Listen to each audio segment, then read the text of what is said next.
Welcome to Real People, Real Stories. My name is Jay Rothman, and I am the host this evening. I am excited to see my friend from Australia, Jennifer Ramsey, is in the studio. Welcome to the United States, Jennifer Ramsey.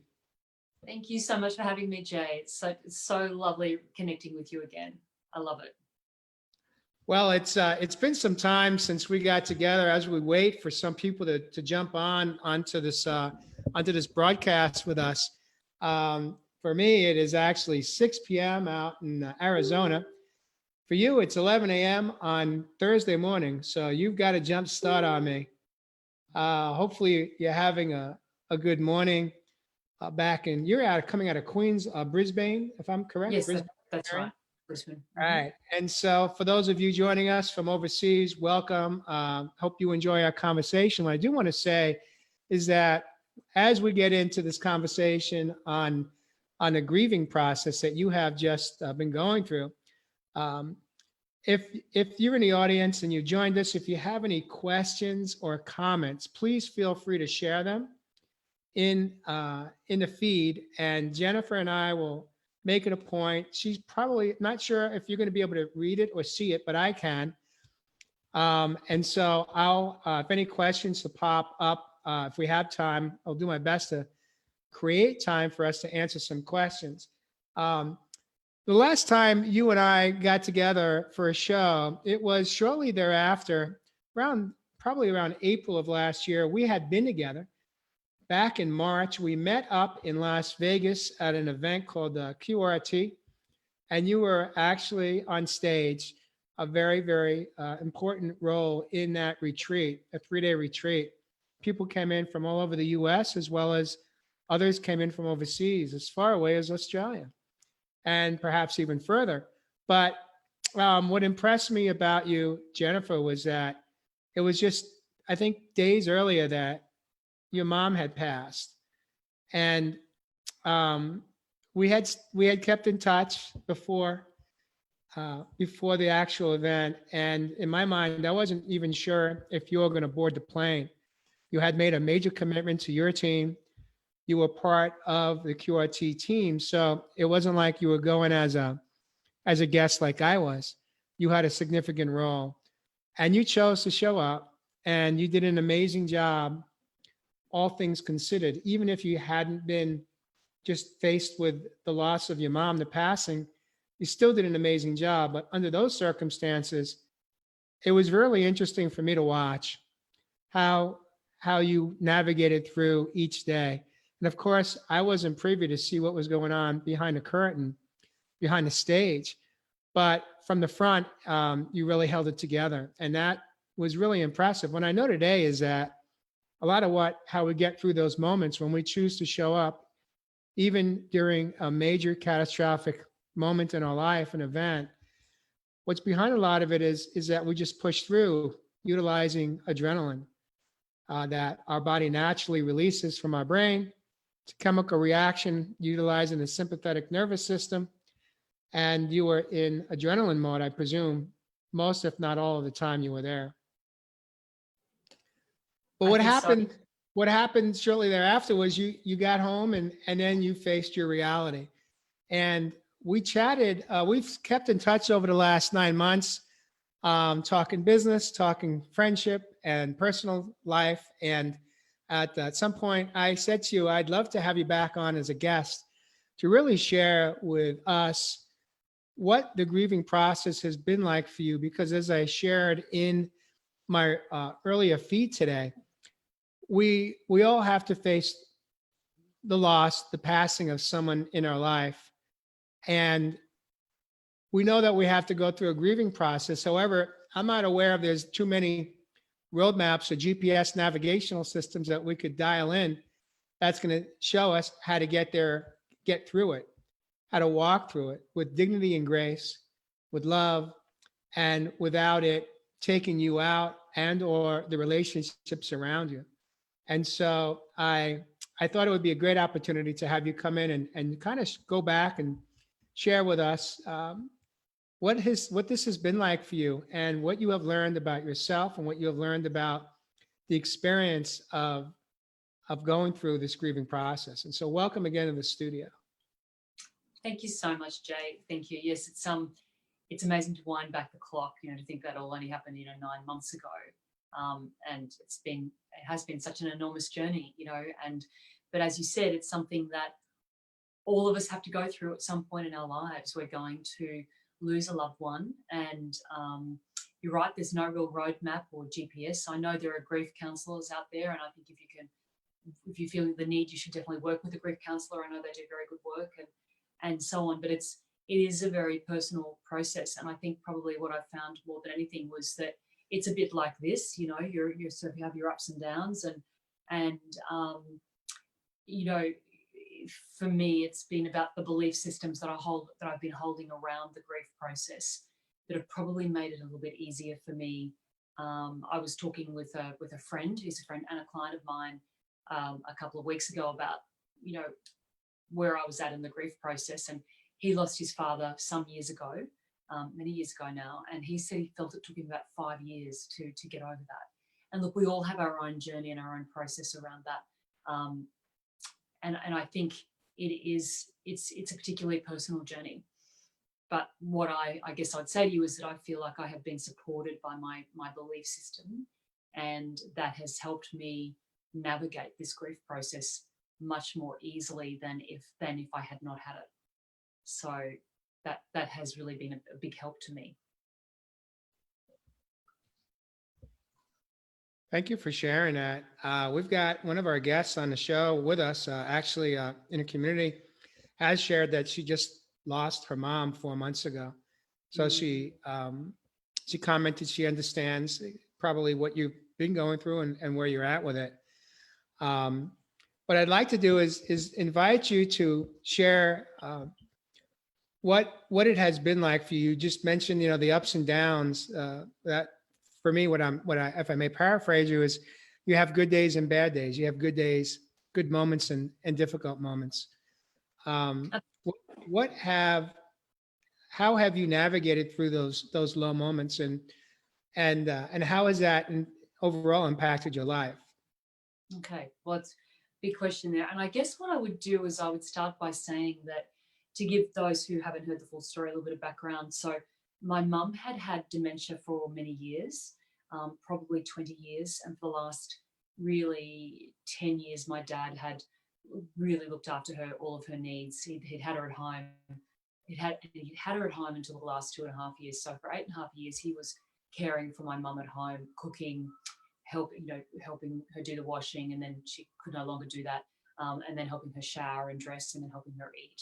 And then when he needed to have his second hip replacement, mum went into respite, and he could no longer look after her at home. So it was it was this long period of time. And I would say to you that I was grieving mum for a long time before she actually passed.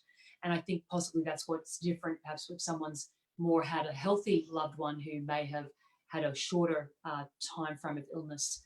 So with this, this elongated period, I went through a lot of ups and downs in grieving. And I did a lot of grieving probably when she was still alive. Did it make it easier when she passed? No, you're still losing someone. And I think I remember, and we spoke a lot in those days leading up to Mum's passing, Jay, and your friendship was truly remarkable in that time. And I don't think I've ever really thanked you. So I want to really thank you publicly for your care and your support and your concern. Even though you're in another country, you made a point of checking in with me. And it was particularly difficult in the last 11 days while she was in a coma and so on and so forth. So I just wanted you to really know how much I so appreciated your friendship. And we had been friends before that point, but certainly you sealed the deal in terms of what a true friend is. You were a friend who was there in a very tough time. So I really, really appreciated that. But just to get back to this, I guess, to the situation was that, so mum had been, unwell for a long period of time. But in that last period of time, as she had a stroke, she went into a coma, and then it was 11 days that she was basically in palliative care until she passed away. So it was a very tough time. It was a very intense time. Aside from, I guess, being concerned about my own feelings, I had my sister my brothers, but also my dad, who was very elderly. He was 85 when mum passed. They'd been married for almost 50 years. So he was pretty sad they didn't make it to August, to their 50th wedding anniversary. So there were a lot of sort of concerns. And I think when it's an elderly parent, and if you've still got a surviving elderly parent, you know, the grief process is not only for yourself, but how to best support the parent that's remaining. And that's been another journey, which I will share with you a little bit more about that a little bit later on. But navigating, your question was, how have I navigated the ups and downs? And I guess the big thing is that I alluded to earlier, was that it's about my belief systems around what is death really, and my belief system around, you know, where mum is at and so on. And so I guess in summary, my belief system is that when someone passes, they are moving just into the non-physical. So my mother is here with me now, and she's in the non-physical. And so that's my very strongly held, I have a very strong faith around that, in that she's moved from being physical into the non-physical. And a few people told me, it was interesting, as she was passing, a few people said to me, you're actually going to be able to have a better relationship with her in the non-physical, because she won't have the dementia, and you'll be able to make a connection with her, which I have started doing. And when I talk about a connection, it's a psychic connection. It's this ability to open ourselves up to this thought or this opportunity to be able to actually speak, and, you know, speak to our parents, or speak to our loved ones. Not to be a parent, but speak to our loved ones. And that's something that is perhaps quite a lot to get your head around, but it is something that I have certainly been cultivating, and I'm starting to feel, you know, the connection. Mum also did send us very strong signs. She sent the symbol that she chose was the feather. So when we had left her nursing home where she had been, you know, of course, we were absolutely heartbroken. We walked into my dad's, what had been their home, and there on the floor, I opened the front door, and there on the floor was a feather, and there was no way that it could have gotten there. It was definitely a message from her, and feathers have just kept coming up. A very dear friend of mine gave me a crystal on the day of Mum's funeral, and it was wrapped in paper with feathers on it, and then feathers just kept appearing at every juncture that I've needed them, as over that period of time. So, you know, that's a little, perhaps that's a little, might be a bit of a stretch for some people. I know some people watching this show are probably very open to those ideas, but for me, it's been a very comforting thing to know that there is that connection. The other thing that was and my father also holds these beliefs. So he's very clear that, you know, that mum has just moved to the non-physical. And a few weeks after she had passed away, dad actually had a visitation from her. He was in bed one night. He'd gone to bed to sleep, and he woke up, and he felt a presence in the room. He felt a hand on his back, probably just on his shoulder here, on his back here, and he felt he felt my mother's presence, and she told him that she was absolutely fine, and that he could move on with his life, and that he was going to be fine, and that she was fine. So he took a lot of solace from that, as did I. So that has been really helpful. I guess that's the scaffolding, that's the belief system that supported us both. But Let me ask you this real quickly. We have a few things in common, and I think I shared this with you. My dad had been diagnosed with Alzheimer's, and he had it for 15 years, and my mom was his primary caretaker to the end. And it's been over 3 years now, I believe, that he's gone physically. And my mom has stated to me that she hasn't been able to make that connection with my dad. Mm. And I wanted to ask you, why do you think some people that want it aren't able to have that experience, and others like yourself are? What is it, something that we need to do to be, although we may think we're open to receive it, is there something on our part that we need to do to help that process to make the contact with Ab- our yeah. loved one? Look, I believe there is, and it's all to do with our personal frequency now and vibration. So, what we, I guess, for us to understand is that when our loved ones transition into the non-physical, they are transitioning into pure positive light and energy. That is, they've really transcended to that. I don't like to use hierarchy, but they've transcended to a very high, a vibration that's, that's very high. They're at love or above. If you remember the chart of consciousness that David Hawkins created in Power versus Force, he said he looked at that we're all frequency and vibration, and that we're vibrating at different levels, and emotions have a vibrational level. So grief, shame, guilt, they're all around sort of the 20 hertz level, whereas enlightenment is around 700 to 1,000 level, and that people like the Buddha, Jesus, and so on, resided at that level in their human form.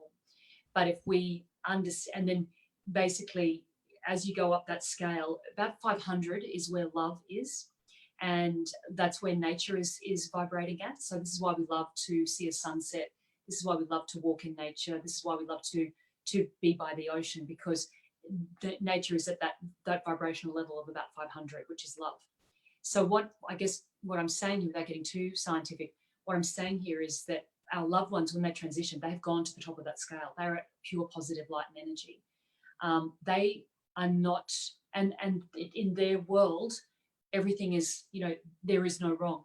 So, but for us to come up and meet them, we need to come up to a level of vibration where we're feeling the love when we're thinking about our loved one. So this is where sort of the love or above thing comes in, where we have to, when we're stuck in grief, when we're in grief, we're not able to connect with them. But if we can start thinking fondly, and if we can start being in that position of love, like an appreciation, and I'll give you an example of when I first felt Mum's presence that correlates with this. If we can bring our level of vibration up so we're not in grief, like I've not been able to connect with Mum when I've been in grief. When I've been really sad, about her, I've not been able to connect with her. It only happens when I get to that love or above. So, this is something that it's a very individual journey for everybody. But my husband has said the same thing. He has not been able to connect with his mum, who passed quite a number of years ago now. She passed 5 years ago now.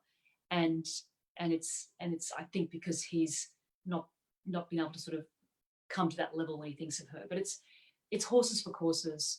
How do we get up to that love level of vibration? How do we get above 500? Can we get there if we're grieving and we're spending a lot of time, let's say in our home, we're not going out.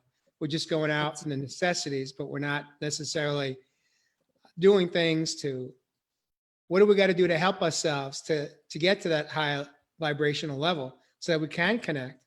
Yeah, great question. And it is about, well, the first step is about really thinking this is even possible to do. So disbelief, and I think this is where my husband's at, disbelief will actually cancel out a lot of things. It's actually being open, having an open view that this could possibly happen. So I think that's the first thing. So talking about creating a new story around the story of the grief. And I know it was interesting. Yesterday I had a day where I was in a bit of a frustrated vibration, and the way we just inch ourselves up is through gratitude. So having some gratitude for whatever it is. And when we're grief stricken, I understand that that's hard, and it may not be something that's possible for people to sort of access very quickly. But over time, it's about letting go of the story of the grief and allowing some of the fond memories of your relationship with that person to come up. And so I'm going to give a couple of techniques. So it's the fond memories, having gratitude for those fond memories. And then there's also another thing that you can do. It's a heart coherence meditation where you can put your hand on your heart, you close your eyes. And this is something the Heart Math Institute have really developed. But you put your hand on your heart and you close your eyes, you take a deep breath in and out. And you bring to mind something or someone you love unconditionally. Now, if you're still feeling grief-stricken about that person, it's possibly not that person, but So say, for example, one of my go-to entities that for me when I'm wanting to feel my unconditional love is our dog Lucy. She's just here with me right now. So what you do is just close your eyes, take a breath in, breathing out, putting your hand on your heart, and you bring to mind something or someone that you love unconditionally. And you feel that love, and you breathe that love in and out. And then you imagine that love flooding every single cell of your body. A pure energy of love. And it's flooding throughout your body from the top of your head all the way down through your shoulders, your back, your chest, your whole body down to your feet. And you're bathed in this love. And that is how you start. I'll come out of that little meditation now, but breathing that love in and breathing out. And just really making it a practice. And you may not feel the love initially, particularly if you're not feeling great, but it's about having faith in a practice. We talk about consistency of practice. This is, again, the same thing where we're actually starting to use, if we've been in grief for a while, we're potentially, we've forgotten some of our love vibration. We haven't flexed our love muscles in a while. We've been sort of down at that lower level. So through doing that heart coherence meditation, through thinking of someone that you love unconditionally, feeling that love through your body, you can start just step by step, just bringing that energy up so that you're feeling and connecting more with the vibration of love. And then you connect that vibration of love with the fondness and an appreciation and a gratitude for the person, and you can potentially start making that connection. Beautiful. Thank Yeah. you so much for sharing that. You just basically gave away some, what I refer to as pure liquid gold. Thank you. These are beautiful exercises and tools to reach for when you're in a grieving process. What about when someone is in such grief, and where does acceptance, where and how does acceptance play into grieving in a healthy way, and so that you can raise vibration to the higher frequency? That's right. Look, that's what an inspired question, Jay. That's a completely inspired question. So acceptance is in my book, and I work a lot with frequency and vibration, and I coach in this space. Acceptance is what I call one of the master frequencies, and it's up there with trust and with love. But acceptance is vital, because when we're focusing, it is about accepting the facticity of it. If there's a word, if that's such a word, it's about accepting the facts of the fact that the person is passing. And this is again where acceptance comes in different forms, and it comes over different times. Elizabeth Kubler-Ross wrote a lot about grief, and she had a model called Dabda, where she was, I think, working in the 50s, and her model was, and acceptance comes into that model. So her model was Dabda. So I think it's I'm just trying to remember it all now. So I think it's depression, acceptance, depression, anger, bargaining, bargaining. I'm going to write that down. Oh, so Dabda. Yeah. So it's denial. Sorry, anger, bargaining, depression, acceptance. So acceptance is where you get to, is actually the end of that sequence. So the sooner we can get to acceptance, the sooner we can start feeling better within ourselves. So this notion of acceptance is all pervasive, and it's about, for me, if I just speak about my experience with my mum, it was about accepting that her life journey, she'd had an amazing life, and accepting that she had chosen her path and that this was her time to go. And again, this is coming back to, I guess, the belief system that I hold, is that we've all set intentions pre-birth, and we have all, we're on a trajectory during our life, and this was a path that she chose. But in essence, this was about me accepting this was her time to go. And this is about truly accepting And this is where grief is interesting, because we can be grieving for the other person, but a lot of our grief is also about it's about our own loss of that person. Whereas sometimes it's actually better to allow the person who's been ill to actually go. And that's the true, to me, the true definition of love. I remember reading that years ago. You know when you really love someone, when you know it's better for them to go than to stay in their human form. And that's a huge step in acceptance.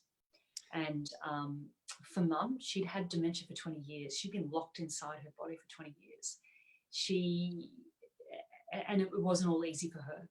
So for her, this was an incredible release, an incredible, allowance for her to go out into her pure positive energy. And as I say that, I'm feeling tingles all over my body. So she's telling me right now that that's exactly what she wanted.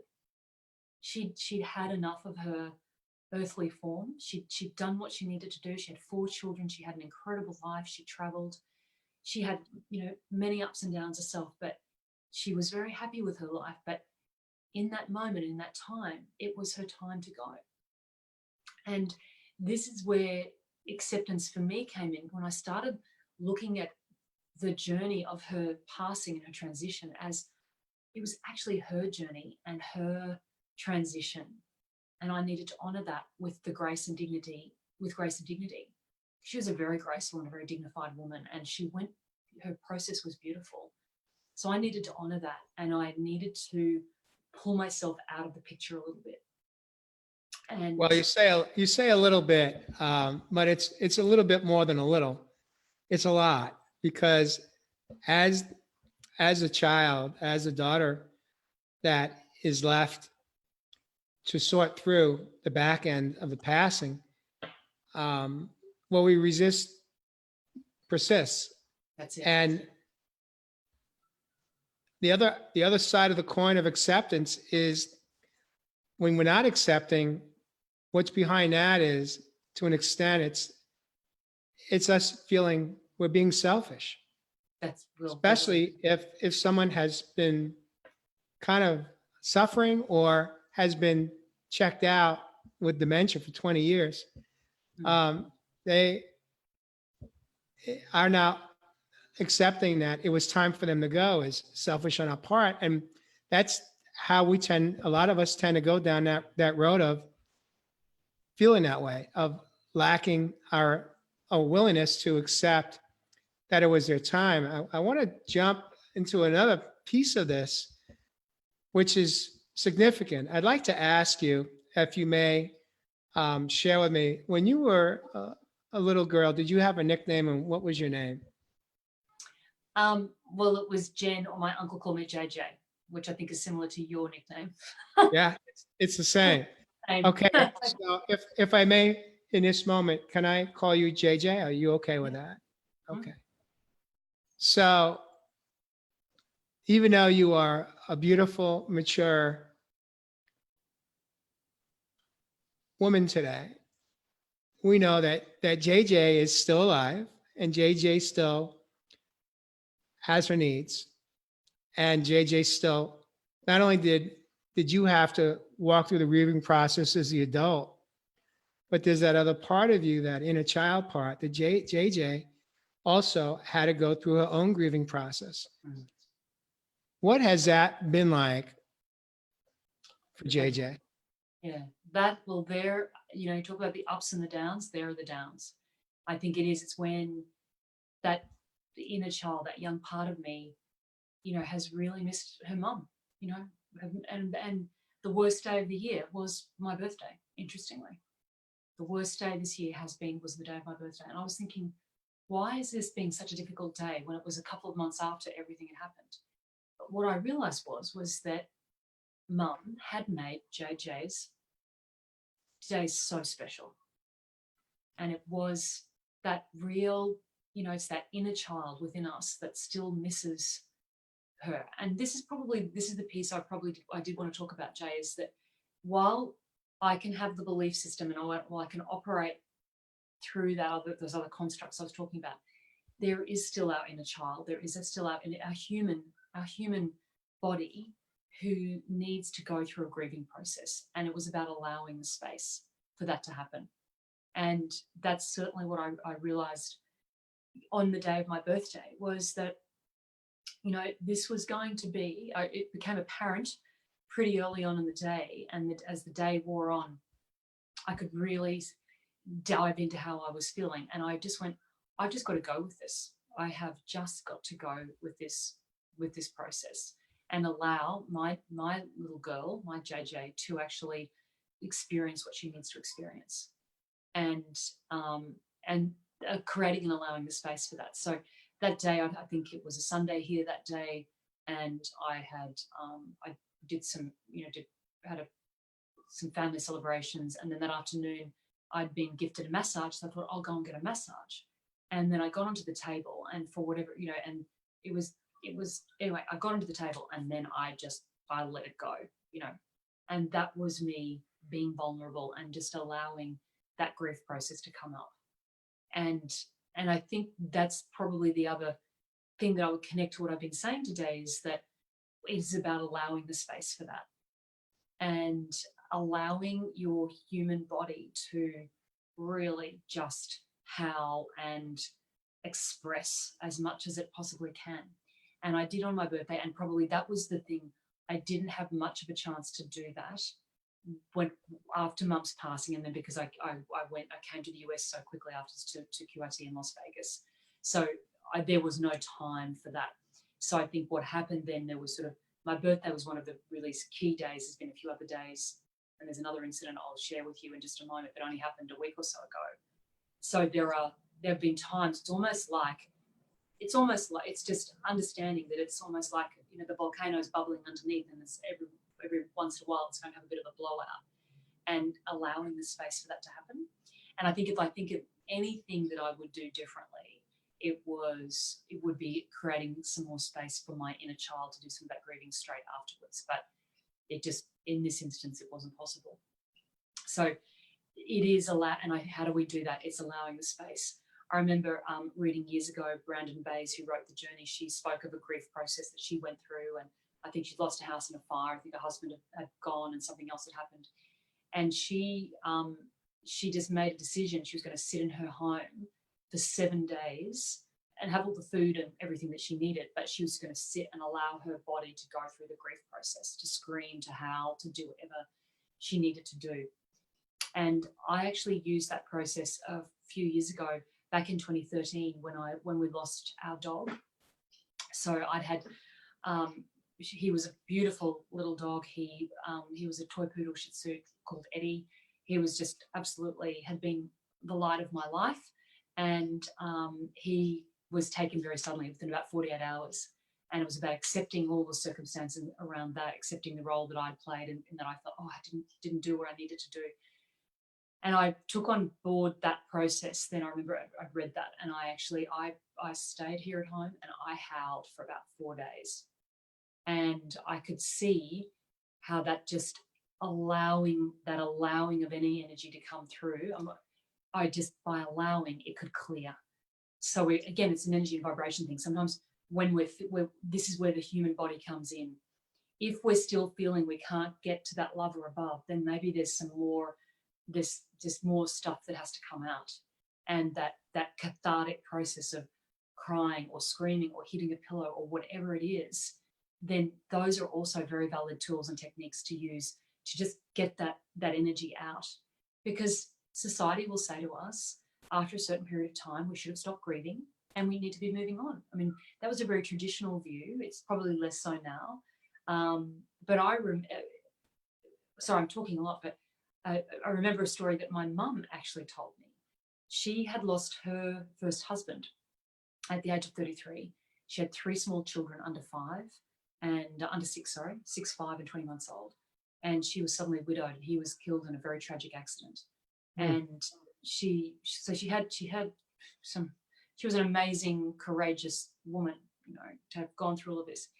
And she said to me, when I was old enough, she said, there was a period of time where it was appropriate for me to grieve. She said, but at 6 weeks to 8 weeks after, that's when people really need support.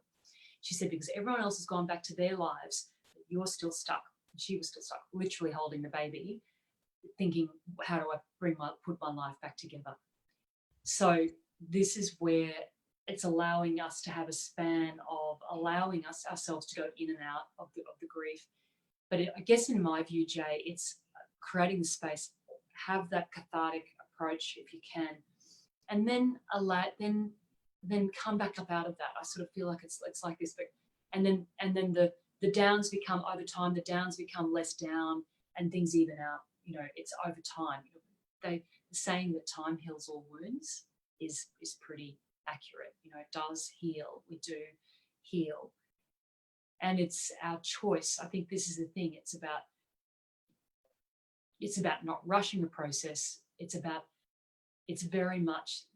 very individual process, and it's a very intuitive process, and just allowing that to be for what it's going to be. So, and being aware though that we can be supported. So allow the body to do what it's going to do. And I guess what's worked for me is having this supporting belief system around me that I have very strong faith around that. So that's actually helped. It's helped me probably go higher more quickly, if that makes sense. If someone is in the throes of grieving and they're stuck emotionally, and eventually it becomes physically as well, and they go into a state of they're really checked out to an extent. What would you suggest? I know we're kind of going back, we're digressing a little bit because you did share some liquid gold moments earlier in the broadcast. Yeah. But what are some of the quick hits you would suggest an individual do that is somewhat holed up, either in a home or they go to work and they come home and they're checked out. They're just in significant pain. Any suggestions on?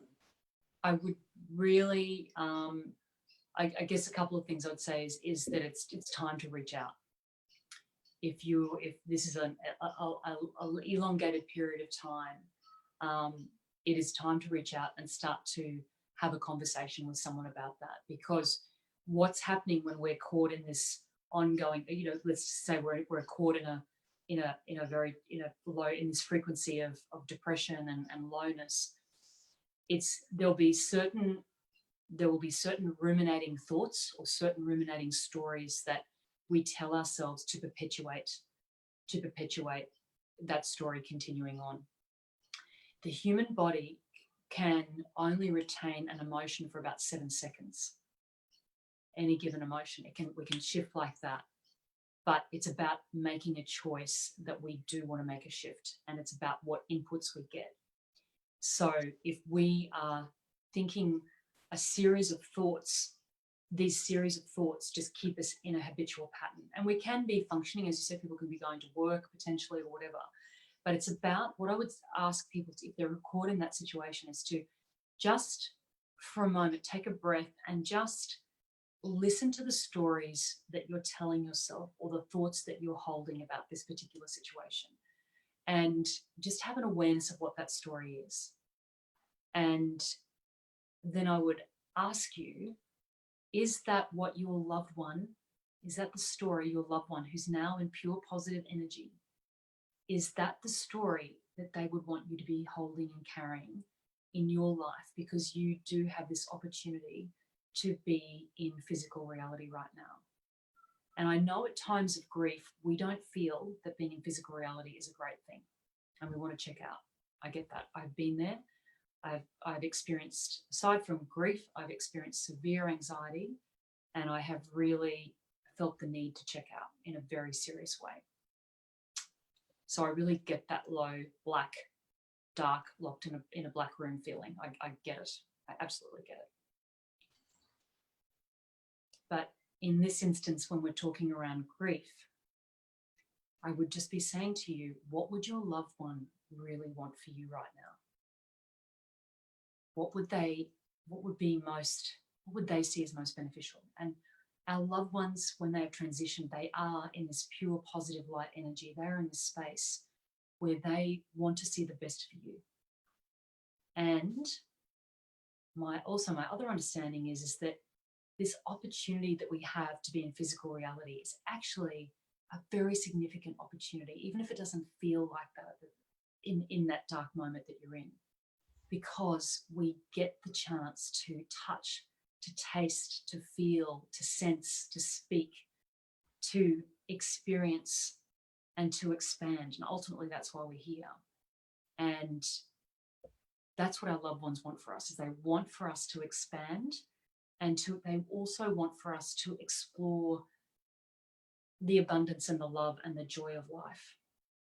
Our society doesn't set us up, and this is another sort of subject entirely, Jay, but our society doesn't set us up to explore the abundance, the joy and the love and the freedom of life. It sets us up for a very fear-based story. But ultimately, the reason that we're here is we're here to expand, and we're here to explore feeling good, to explore freedom, to explore what self-worth really means. We're here to explore a whole range of very positive emotions. But we've got free will, so we can choose what we want. Beautiful. Thank you for sharing that, Jennifer. I want to step back to when JJ is struggling, when JJ is missing her mom, especially around the holidays, whatever the holidays are, including birthdays, significant dates. How have you taken care of JJ so that she comes with you and steps out of this heavy darkness, this cloud? What are some of the things that you do and have done for her to get you back into the higher megahertz vibration of love? I allow her space for a start to express. So we have a conversation, and I allow her space, I think, and I'm going to say that again, allow her space to express. And I'll give you an example of a couple of weeks ago. I was driving home. I've been out for an early morning walk with Lucy and a dear friend and her dogs. And I'd come home. I was driving home, and I live on quite a tree-lined street, and in the bush, really. It's quite a bushy part of Brisbane where I live. And we had this very beautiful poinciana tree. A poinciana tree is, I'll post a picture of one in the comments after we finish this live. And these trees are magnificent trees. And right now in Brisbane, they're all out. They're beautiful red flowers. And I drove home, and I just turned the corner, and I saw that this beautiful tree that I had loved and that JJ had loved, and I have walked past 2 or 3 times a day, every day for the last 12 years, as long as I've lived here, was being put through a wood chipper. It was half gone. And I drove down probably about 50 meters down the street, and I was distraught. I was beside myself. I was just so distraught. And I stopped the car, parked it, and then I got Lucy, and I got out of the car, and I just walked back to where the tree was. There's 2 or 3 people standing there near the tree watching this wood chipper thing.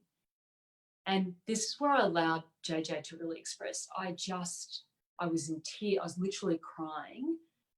And I said to them, and it was definitely her speaking, she said, is there anything you can do? What's going on here? Is there anything you can do to stop this tree being destroyed? And of course there wasn't, because they were managing it. And they gave me all of the different reasons why and whatever. But the power of that moment for me was that, and it was a woman who responded, 2 men and a woman. The woman responded, and she was very good at dealing with difficult situations. Let me just say, being confronted by a crying woman. But my energy was one of grief and loss for this tree. It wasn't anger, because the anger came a little bit later. But the power of that moment was me allowing myself or JJ to actually come back from the car, walk up the street, and have this conversation and actually open up and express. And as she's telling me all the reasons why, I've got tears literally streaming down my face. And, I asked a few questions, and, the rational part of my brain could say, okay, well, it is what it is. I mean, the tree's almost gone anyway. But it was a great, and they had all the justifications and so on and so forth. But what it was a great, that was, to me, was a great example of allowing JJ to express. Whereas, maybe even 2 years ago, I would not have done that. I would have just gone home and been really upset and crying. I'm literally, Jay, I was distraught. And then I got home, and then I rang my husband, and I cried some more, rang another friend and cried some more. And what I realized, this again was another cathartic moment. And I said some interesting words to my husband. And this was the truth of JJ. The words were, everything is changing. And it was about my grief with mum.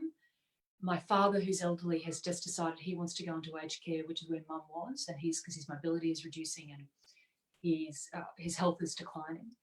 And then the tree was like the straw that broke the camel's back. But it was allowing, so to get back to your question, it was allowing JJ and myself to express and to just allow that, the force of that energy to go out. It did lead to a few days afterwards of introspection, and again, and grief. So the grief really came up. It was interesting. This is months later, and suddenly here I am in a 4 or 5 day period of grief. But again, this is where the acceptance word came in that you spoke about earlier. So I talk about accepting, allowing the person to go. In this instance, in the grief, this instance for me, it was about accepting and allowing myself, accepting that this was the grief process resurfacing. The tree had been the trigger, bless the tree.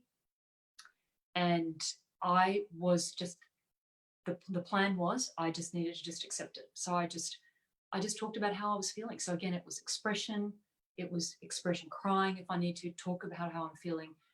But having the faith that this too will pass and that I will then be able to move on. And it probably did. Then the following Friday night, we had friends for dinner. Again, I told them the story of the tree. I was more upset, but it was interesting. It was like after I just needed that, it was like that window of time to just allow myself to express and accept and talk. So that's what I do for her. And I will continue to do that. I will continue to do that. And that's what I will. The word that comes to mind now is awareness. Meaning that one of the keys to navigating through these moments is being aware to ask yourself, who's showing up? How old am I feeling right now? Because once we can identify in the moment who has in fact been triggered, is it our inner child? Is it our adult self? Is what's ego's role in it? Is ego stepping in now to save the day and protect us? When we have the awareness in the moment that we've just been tagged, we've been hit. And if we just take a moment just to stop long enough to get into the practice, the ritual of asking, how old am I feeling right now? Once we have that answer, then we have a greater understanding as to how we can navigate through this moment emotionally. Absolutely. And you hit the nail on the head. It is about awareness. It's just about this space and place of real, just of awareness. And how do we get that awareness? We work with the power of the breath. We look to just take a breath in and ask. And then I think I would add to what you've said. And then when whoever shows up, doesn't matter if they're a 6-year-old, a 14-year-old, a 24-year-old, or a 44-year-old, or whoever it is, to ask them what they need right now. That's exactly. That's a secondary question. What do what's making you afraid right now? What are you afraid of right now? And what do you need? What can I do to support you? And it's having that inner dialogue that's made all the difference, I think, for me. And, in all areas of my life, not just with the grief piece, but being particularly important, right? It's what do you need right now? What's beautiful, going on? beautiful. There's, I refer to it as the 4 A's. There's awareness, then there's acceptance, then there's accountability, and then there's action. But through all those four A's, when we're able to walk through it in that moment, we basically we're learning how to parent ourselves. We're learning how to parent our child within that. Perhaps many of us, speaking for myself, didn't know how to do it, didn't know it needed to be done. I didn't know that there were different parts of myself showing up in any given experience, a moment. And today, that's a lot of the work I do with in my coaching with my clients, is really honing in with them to give them that tool of learning. It takes practice, because when we've been triggered in a moment, we're not even breathing. A lot of us are shallow breathing. We're That's not it. taking time to pause long enough to ask those questions, That's and it. to ask, how old am I feeling right now, and what is it that you need from me? That's And it. then we That's get it. to show up and parent ourselves. That's it. Yeah. And that's exactly right. And you know what? When we ask the question, what do you need? They often don't need a lot. It's just Sometimes it's just a acknowledgement. hug. It's just It's a hug, acknowledgement. Yeah. to be heard. This is it. And you're right, Jay. This is where this is coming back to this inner dialogue. This, we live a lot of our we can live a lot of our lives. We're trained to live and conditioned to live a lot of our lives in the external, because I can speak, because I can see, because I can listen. I'm sort of my world is external, and I do a lot of my, the dynamic happens outside of me. But actually, the piece that you're talking about is about the internal dialogue and the internal dynamic.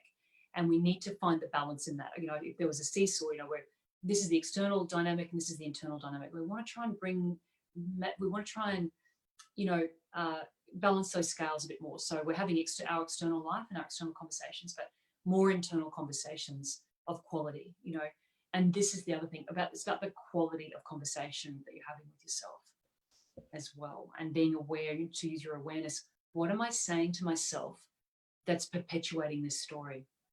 And that's a really, really key thing. The acronym that I work with when I'm working with people is FREE. So FREE stands for frequency. So where's my frequency at? R is for reset. How can I reset? What do I need to do to reset? Then E is for elevate. How can I come higher up? And the final E is for embody. How can I embody this in my body? So understanding that we're this full vessel that needs to be brought on the journey. It's not just head talk, but it's actually, how do I bring the frequency of my whole body along on the journey as well. One more liquid gold moment with Jennifer Ramsey, coming in from Queensland, Australia. With what time we have, you're not going to believe it, but we are just 2 minutes from the hour. If you're okay going over, we have a little bit of wiggle room tonight. Yep, Debbie Garcia is going to be coming on in about an hour or so. So we have a little bit of time.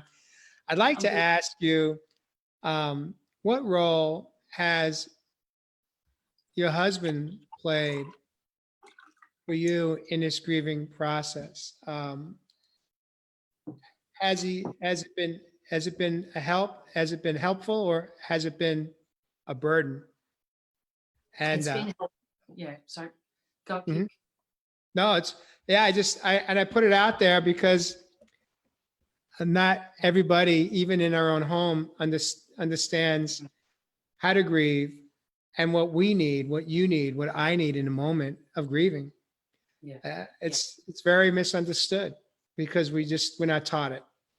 That's true. And we come to it with a different dynamic, a different conditioning. We've been shown how to grieve differently in our lives. So Exactly. he has been supportive, but in this space, I would say he's been supportive, but his process is to be, I wouldn't want to say hands off, but he will be there when I need to talk. But he's not someone who wants to get into deep dive conversations around things like grief, and that's from his own conditioning, his own past. So I know and then again, then the task for me is to express and to ask what I need to speak.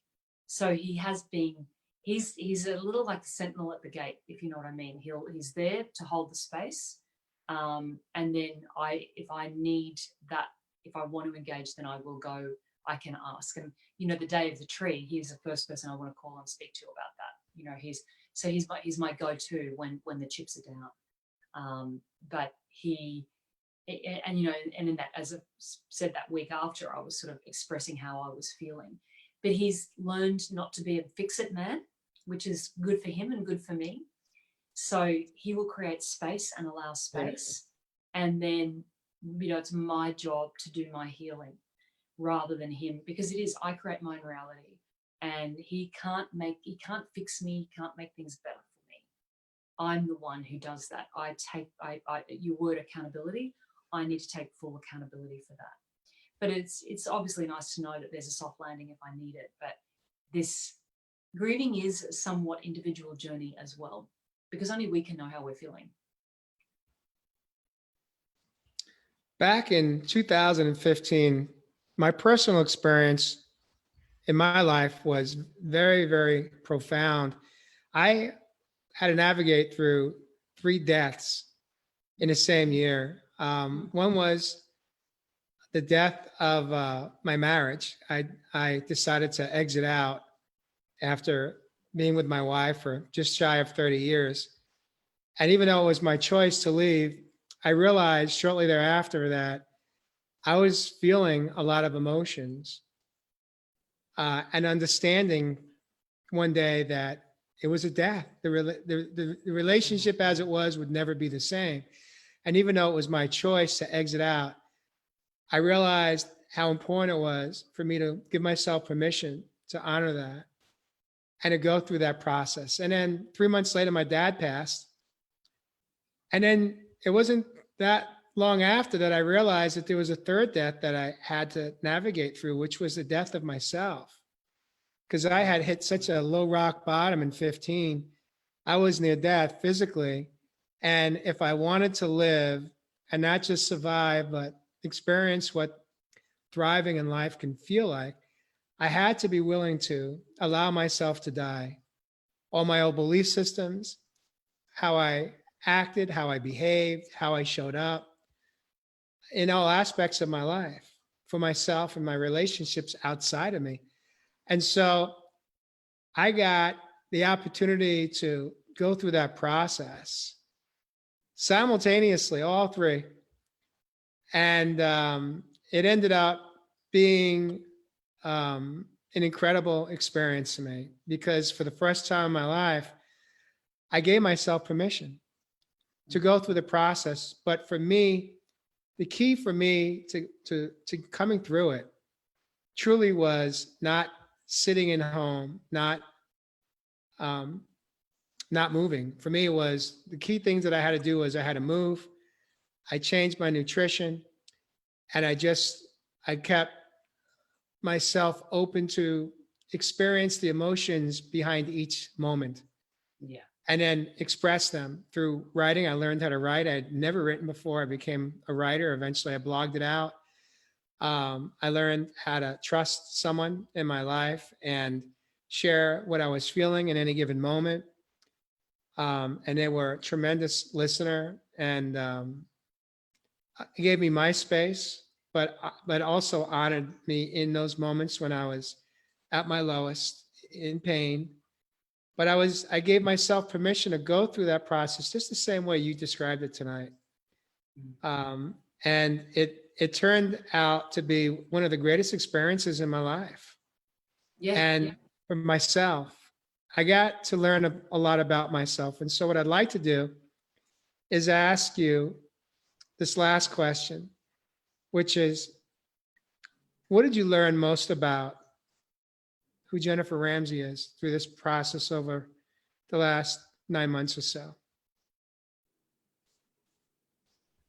That's a great question. I learned probably two things, and just to reflect on before I answer that, I'd just like to go back to what you just said.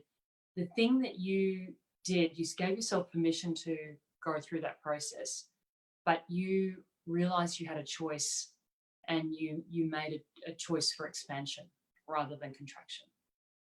And with all of this, I guess what I've learned over the last few years is that everything in our lives is the choice we make for ourselves. We can choose to expand in any given moment or contract.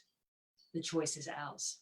And sometimes the choice to expand takes a lot of courage, which yours would have. You faced 3 major life events in 1 year. That would be enough, Jay, to knock many people off their feet. But look at you now, 4 years later, and look at the power and the courage and the beautiful authenticity that you live in your life. And that's because you made the decision to stand up and say, okay, I'm going to give this a go, rather than I'm going to expand in this rather than contract. So just all power to you on that. I just Thank you. want to honor you for that, because that's really significant. What did I learn about myself? What did I learn about Jennifer Ramsey? I learned that I am much stronger than I ever thought. This is a pretty big year. And the strength that I found within myself was probably really significant, was the most significant thing. And I learned what I needed to do for me, and I learned how to express. So I've learned the power of expression. I've learned how strong I am, and this power again of making a choice to expand rather than to contract in a difficult scenario.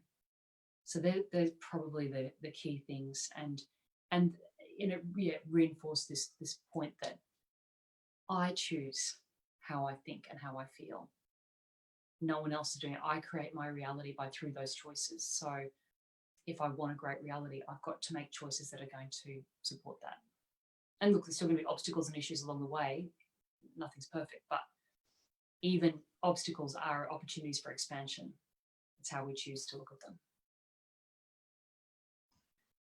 So that's probably it. I'm pausing because it's so profound what you just shared. We do have that choice every moment of the day. We've heard if you're not learning, you're dying. If you're not growing, you're dying. And it's the same idea. If we're contracting and we're not expanding, we're restricting ourselves to growth. We're restricting ourselves to suffering. And we have, I believe, an opportunity to come through a period of a grieving period, a stronger person, as you just so eloquently shared, what you've learned about yourself, of how strong you truly are. You learn things about yourself you didn't know you were capable of prior. And perhaps this may have been the greatest gift that your mom gave to you. And you wouldn't have it today if your mom hadn't passed earlier in the year. No, I wouldn't. And the way the events transpired, and that I had to go straight after to that event, I think that was it. It was all divine, and it was a great gift that she gave me. And I think also the gift I've given myself is to have beliefs that have been malleable enough to be open to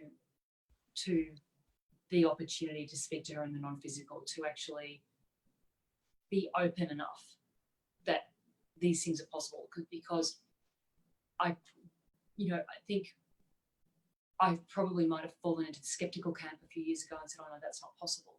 But through the journey I've been on over the last few years, I'm like, well, sure, let's be open to this as a possibility. And that power of being open to new things and having malleable beliefs, that's again probably the other thing that I've learned this year that again she's taught me. And of course the power she's taught, the ultimate gift of learning acceptance as well. So yeah, what a journey, hey? We're all on it. We're all going to experience it. So We do every day. There is so many more areas we can tap into right now. But I'm going to let it go for the moment. I'd like to invite you to share some closing words, some closing thoughts with someone that may be listening tonight or on replay that is going through the process of losing a loved one? Um, And yes, I'm going to talk about the process of losing a loved one, because I've spoken a lot about today about the grief process after, but the process when that person is still with us. And the process of losing a loved one, whilst at one level it is heartbreaking, it is also an incredibly beautiful process. And again, it's the way we approach it. So my beautiful mother, despite having dementia and not being able to speak much in the last year, she was exuding love, and she transcended, she was just this love-based being. So in that process, she drew us all close, and we're allowed I use that word, we're allowed to spend some incredibly beautiful times in the presence of a transcending angel. And if you can allow yourself through the grief to just push the curtains of the grief aside a little and just look at the essence of what is really going on in this process as you're potentially losing a loved one, and just feeling the beauty of their soul and of their energy, and knowing that you will be eternally connected. This is an eternal link that you have, and an eternal connection with this person. And whilst it is incredibly hard as they walk through the door without us, I don't really feel that for you as you go through that. It's also seeing the absolute beauty of the essence of their soul and the gifts that they have given you, and understanding that as they are transitioning, they are truly transitioning into bliss, and they are truly transitioning into their heart's desire. It was my mum's heart desire to she was a devout Christian woman, to be with Jesus in heaven. And, she got that. So I think probably I would say push the curtains of the grief aside, see the process for the beauty. There is such beauty in the people who come, and the gatherings that are held, and the connections that are made. There is a whole process in that process, and it's so beautiful to witness. And then as they transition, it's, I guess my closing thoughts will be, allow yourself to express do whatever it is that your human body needs to do. Because the more we express, the more we can move to that acceptance place. And then when you're ready, make the choice to connect with love to that person, right? Take your vibration a little higher so that you can be connected again once more to that person. They will, and ask for symbols. Say, please show me a symbol. These symbols will come, and they will be there for you. They will perhaps be the most curious of things, but they will come. So, and that would be the final thing. Have faith. They are not gone. They have just transitioned into the non-physical. They are there with you. They will be there with you, and they will be your guardian angel sitting on your shoulder, sending you incredible love and wishing you all the best. Because when they're in pure positive light and love, that is who they are. So, and my heart goes out to you as you go through your process. And I promise you'll get through it. And allow yourself to step into the love of it rather than the fear of it. There is so much love. It's so much opportunity if we allow it.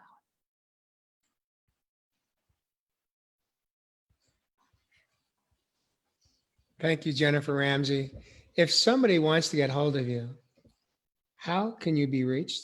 And what is it that you do in Australia? Why don't you take a moment here just to take a breath, I will take a breath. take a sip of water. So what I do is I work with people around their energy and vibration, and to raise that as high as they possibly can. So I'm an energy coach, working with people in their lives and their business, but really my calling is around this energy and dealing with any energy that's fear related. So fear, self-doubt, overwhelm, imposter syndrome, things where you're feeling stuck, that you can't move ahead in your life. that's what I'm here to help you with, because I've been pretty stuck myself on a few things in my life. And I understand what we need to do to get unstuck. So that's what I do. And you can find me on Facebook at Manifest Your Freedom with Jen Ramsey. That's my Facebook page. And you can send me a message on Messenger as Jennifer Ramsey, or email me at hello@jenramsey.com. And jenramsey.com is my website, so you can have a little look there and get a bit more background about me. But I'm on Facebook. Actually, at the moment, I'm doing a 30-day Facebook Live challenge where I'm talking about what it means to manifest your freedom. So we're on day 11 today. So there's some interesting short little lives happening there as well. And on Instagram, I'm Jen Ramsey, yes. And those videos are also on Instagram. So if you like Instagram, I'm there as well. Beautiful. The first time I had you on as a guest, the topic that we went deep diving into was on anxiety. You and I both acknowledged in that show that we had struggled with anxiety much of our lives. And so we deep dived into that topic. If you're interested to catch the replay, you could see it either through my website, healmindbodysoul.com, or you could catch it on my YouTube channel. Send me a DM and I will send you the link to the first show that Jennifer and I did. It's all in the archives under, I believe that's under Real People, Real Stories as well. I want to take a moment here just to acknowledge you and honor you and thank you for having the courage to step in tonight and share your very own personal grieving process, sharing some of the tools, some of the things that worked for you, and sharing some significant vulnerability in this moment in a very public forum.